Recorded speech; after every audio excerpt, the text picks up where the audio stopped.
नमस्कार दोस्त, आप लोग कैसे हैं। आपका स्वागत करता हूं अपने YouTube चैनल पे। आइए हम लोग देखते हैं मौर्य काल के बारे में। मौर्य काल अगर इतिहास में हम देखें मगध साम्राज्य में, तो मगध साम्राज्य में हर्यक वंश के बाद में शिशुनाग वंश और उसके बाद में नंद वंश, फिर मौर्य वंश का आपको देखने को मिलते हैं। तो आज हम लोग बात करेंगे मौर्य काल इतिहास के बारे में। धनानंद की मृत्यु के बाद, उसकी हत्या होने के बाद में मौर्य साम्राज्य की स्थापना कौटिल्य के द्वारा की जाती है। तो मौर्य काल के इतिहास के स्रोत अगर हम लोग देख लें तो कहाँ कहाँ से मौर्य काल के इतिहास के स्रोत हमको देखने को मिलते हैं। बौद्ध साहित्य में देखें तो दिव्यावदान, महावंश, दीपवंश और मिलिंदपन्हों में मौर्य काल के बारे में देखने को मिलते हैं। जैन साहित्य की अगर हम बात करें तो कल्पसूत्र, परिशिष्ट प्रवर्तन, जिन प्रभसूरी द्वारा रचित विभिन्न तीर्थ कथा और हरिभद्र सूरी की वृत्त कथा में इसकी चर्चा है।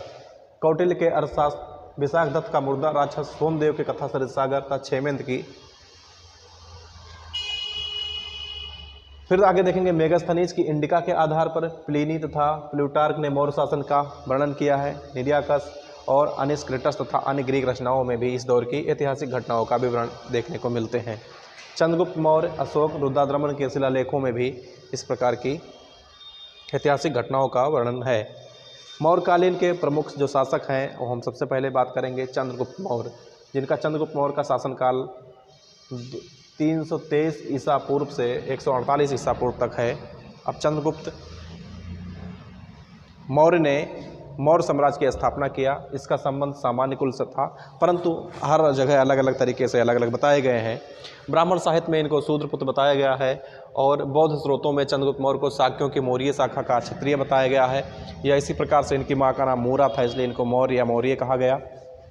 चंद्रगुप्त ने कौटिल्य की सहायता से नंद राजवंश को सत्ता से हटा करके अंतिम शासक जो धनानंद थे उनका कौटिल्य से कुछ वाद विवाद होने के बाद में इन्होंने चंद्रगुप्त मौर्य के बारे में कहा जाता है कि गोपालक का लड़का था या गोपालक थे, या कभी कभी विभिन्न तरीक़ों से देखने को मिलता है कि इन्होंने खरीदा था और उसके बाद में चाणक्य की सहायता से नंद राजवंश को सत्ता से हटाकर मौर्य वंश की स्थापना कर दी गई थी।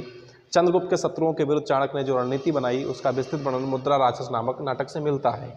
तो चंद्रगुप्त के शत्रुओं के विरुद्ध चाणक्य ने जो रणनीति बनाई उसका वर्णन कहाँ पर है? मुद्रा राक्षस नामक नाटक से मिलता है। इसकी रचना विशाखदत्त ने 7वीं शताब्दी में किया था।